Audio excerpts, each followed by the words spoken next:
Ito na. Good afternoon again, everyone. So,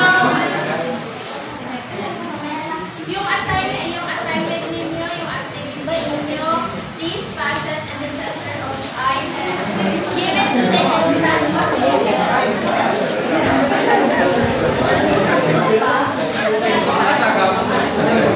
So, at the count of 10, you pass it in the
binary choice item using quality and equations.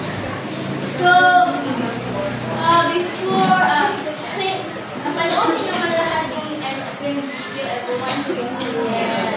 So, there is an activity here, free activity.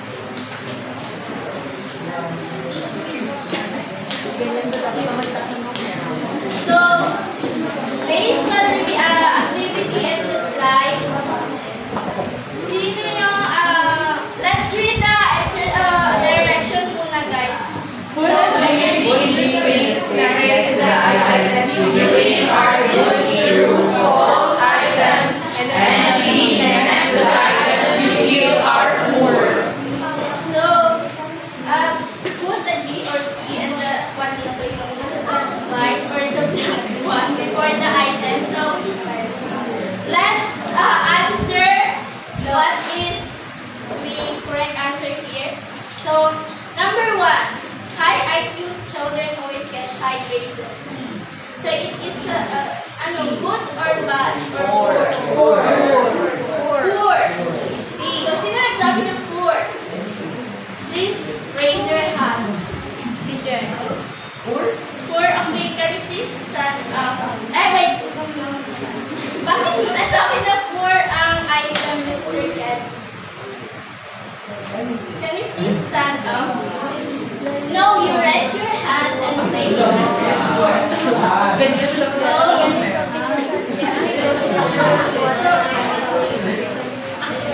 What do you think why it is poor? It's very poor.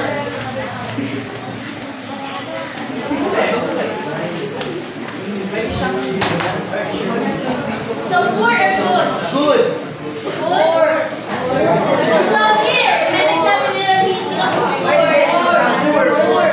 Can you please stand up, Ms. Noriana, to explain why is this poor? According sa guidance niya, we avoid using vague adjectives yung always. So from the word always. So if it's poor, so to make it good yung item, what will ano yung gagawin natin? Ano yung ipapalit natin sa always?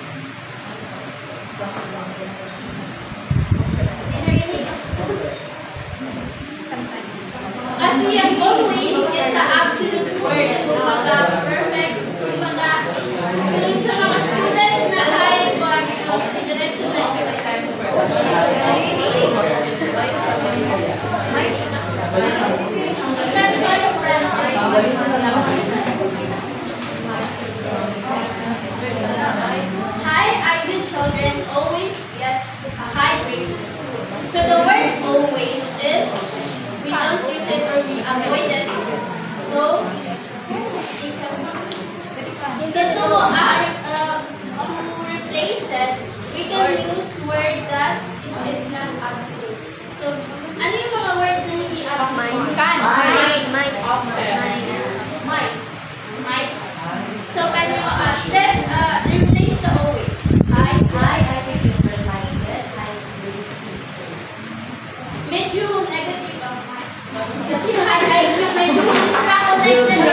not stating na sometimes or stating most of the times na makuha ang item children na high grade answers.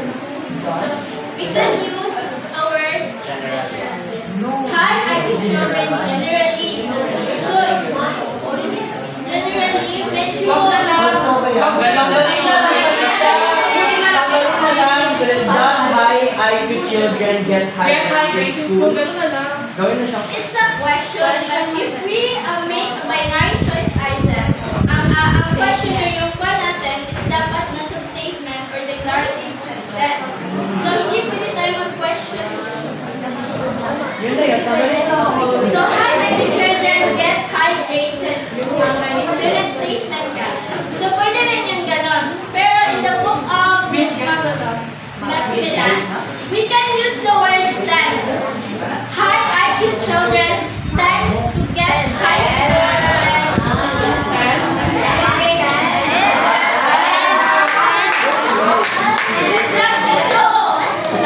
So when Will has said, I never met a man I didn't like, good or poor?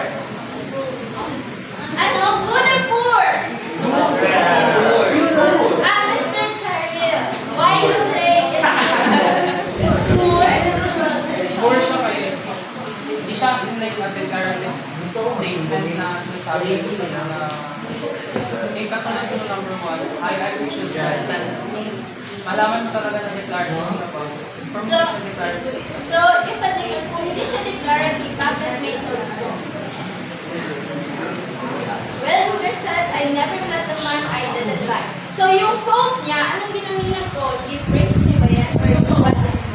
So that means you need to read the book muna bago ka maka-quote ng ganyan. So it is a poor or good? Poor. Oh my God. So you read the book, you notice na may quote dyan. May quote. So that means i-praise niya or i-interpret niya yung nasa book. So, ang students need mo na magbasa ng book bago ma-answeran yung item. So, it is a good or bad? Good. Okay? So, in binary choice, we tend to write na babasahin mo na student yung book, intindihin mo na bago yung ma-answeran yung item na yun. We don't need to use, we don't write items that it is more on recalling or remembering. So next, good. So number 3, if a plane crash on the Mexican-US border, half the survivors will be buried in Mexico and half in the United States. Good or poor? Poor. Ano? What? Sino nagsabi din na poor? Kelly. Nagsabi ka na poor, sino nagsabi din na si Sulaiman, mag-birthday, nagsabi daw siya ng poor. Nag-answer siya dito ng poor. Number 3, poor. So, Mr. Sulaiman, can you please stand up? Bakit siya poor?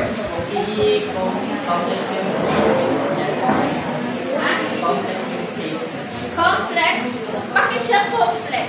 Paano naging complex? Mahirap kasi sabi nila it's true or false. Yes, kasi may word doon na, ano yung word doon? Ito mga complex or kumbaga, hindi mo siya rin maintindihan yung student. Yung may S, may sore, so kapag survivors, that means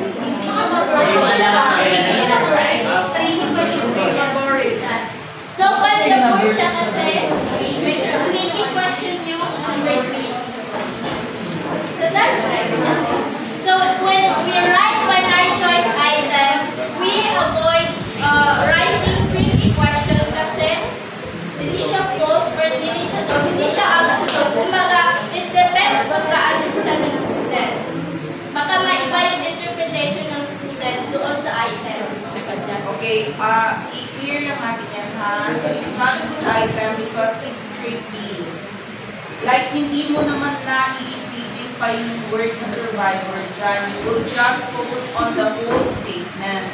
But syempre, why would you bury a survivor, di ba? Buhay mo sila. But diba, hindi nyo yung na-catch yung survivor na Worry na.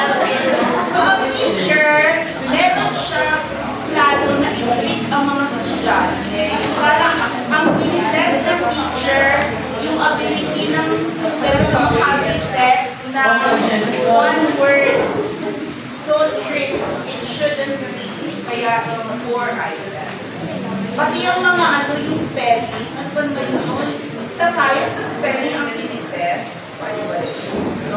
So next, number 4, the use of double negative is not an altogether undesirable characteristic of diplomats and academicians.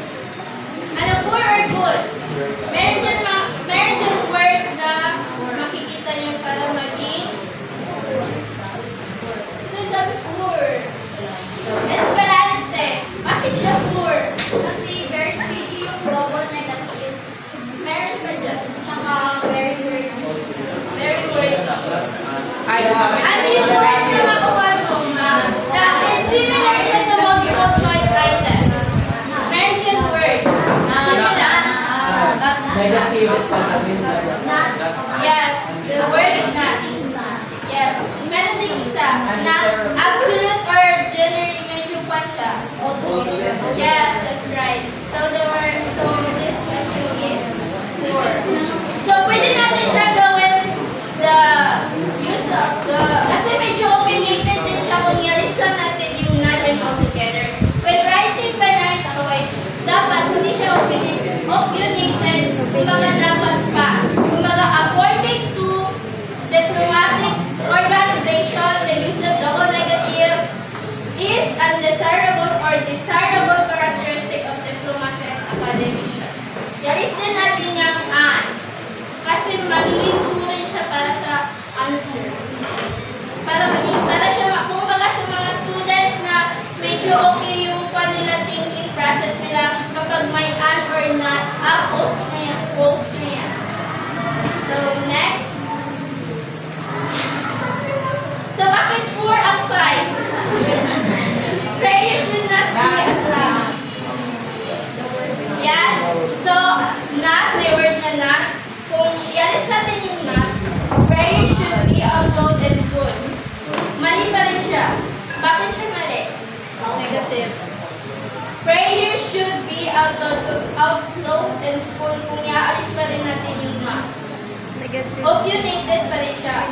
So, one of the guidelines in writing binary choice item, dapat fact and dapat may source. So, dapat according to the civil bureau of the Philippine prayer should be uploaded. Next. Of the objective item, true false item are the last time which you need to construct. True or say good or bad? Good or bad? Good. Sino nagsabi ng good? Sino nagsabi ng poor? Guys, sino nagsabi ng poor? 6. So, Miss... Itong iba. May nagsabi kasi nag-answer talaga dito sa inyo. Hindi lang ako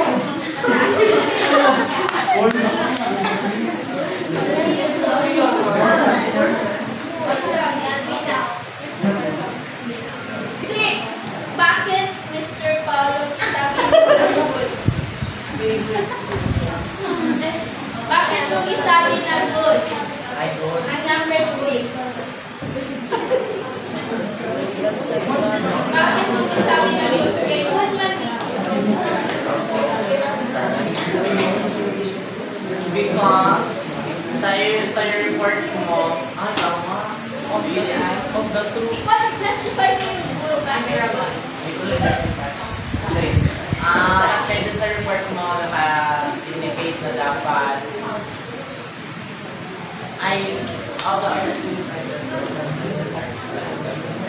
kasi nakalagay din sa report mo na it's true or it's not fact that binary or multiple choice, true or false items are easy to construct on that. So, kung siya, mag-align siya sa ating objective doon sa video. So, that's one good, that's right. So, 6 is good. So, when writing a good or binary choice item, dapat anchored siya sa ating objective or learning outcomes. Kumbaga, hindi tayo gawa na trivial or facts lang yung ginasabi natin. So, next. Okay, siguro guidelines. Yes, You meant guidelines. Yes.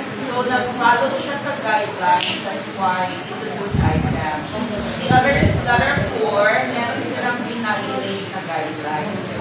Alright, sige. 7. Poor or bad? Bakit? Mr. Oh, poor siya. Mr. Eric, bakit siya bad? Ay, bad. Poor.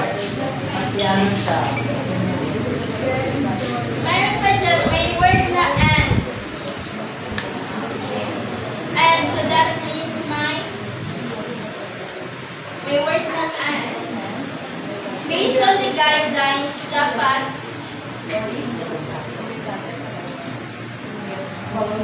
may word na and. Kapag ginagamit natin ang and, may dalawa tayong phrase or statements. So that means, poor siya kasi dalawa. So, it's, yung mga students, it's either true yung isa or false yung isa. So, medyo malito sila kung ano yung answer. So, pwede natin siya gawin the trend towards competency testing of high school graduates began in the right 1970s.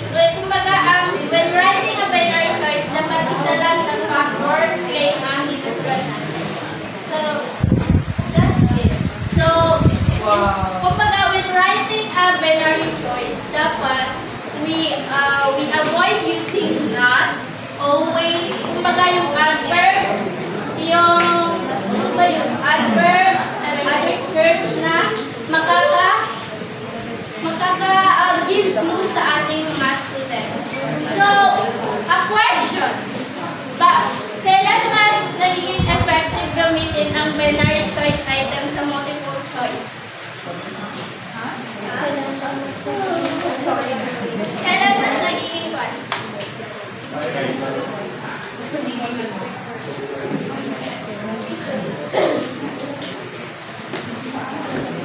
So one of the bakit natin kailangan gamitin ng binary choice or mas effective gamitin is less time consuming. For example, ngayon nag-discuss ka ngayon. So you want nga ma-test kung ano na yung you want to measure kung ano na yung learnings nila doon sa i-discuss mo. So one of the advantage of the binary choice is less time constructing yung items. So pwede mo ma-cover or maraming ma-cover doon sa i-discuss mo na topic. Second, squat din siya. So one of the reason ko. Yun yung one of the reason. Meron pa ba? Kung bakit mas kailangan natin, kailan mas effective gamitin?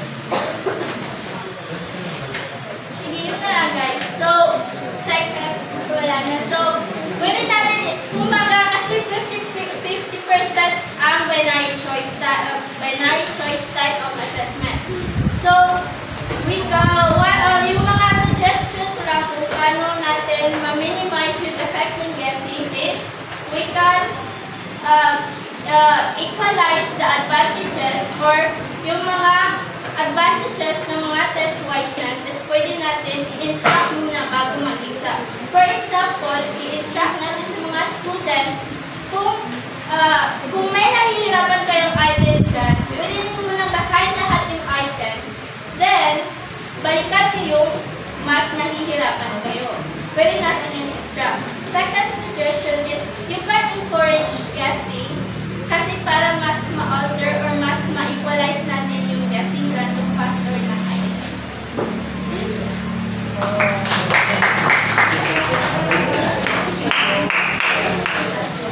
Okay, alright. One of the disadvantages of binary is that 50% guessing siya, di ba? So how can one minimize guessing? Modified true or false, yes. That's one way to minimize guessing actually, yung modified or false. Diba yung ginagawa ko sa inyo, ginagawa natin, na yung underline, palitan mo para maging true. Alright? Ano pa yung isang source ng guessing? Poorly constructed ang item. When can we say it's poorly constructed? Yun, meron yung mga words na always. Pag nakita nyo na yung always, kahit hindi nyo yan alam, ano yung sasagot nyo? Yes, only, always. Bakit hindi ko na naisip, wala naman tatlong mga always dyan. So yung false mo, kahit na hindi mo talaga alam. Diba, pati yung mga sometimes, ito true mo, kasi sometimes lang naman. Kaya naiwasan natin yung mga yun para hindi yung test wiseness yung ma-measure natin to be yung true learning ng students natin. Alright, kanina na banggit, pwede ba ang question sa binary? Your statement does not end in a period but a question mark. Pwede o hindi? Depends man sa choices doon sa course. Sabi mo kanina hindi pwede. Hindi siya pwede ma'am. One of the characteristic of binary choice is propositional. Okay, siguro yung proposition na yung more on one idea lang. We can actually have questions. Ang option mo ngayon ay yes or no. Hindi true, false, agree, disagree. Basta tandaan natin, logically magpa-follow yung response natin doon sa kind of statement. So, kung opinion yang hindi agree, disagree, diba? Kung naman it's a proposition and it ends in a period, malamang true, false, etc. If you want to assess higher level thinking, i-discuss pa pala yun, no? Next meeting pa rin i-discuss. So, assessing higher level thinking through binary items, i-discuss yan sa susunod pa. Alright, sige. Ano pa ba ako susunod tatanong dito? I'm not very sure, I haven't seen the video yet. Pero, tandaan din natin, hindi dapat mas mahaba ang true, mas maiksi ang false.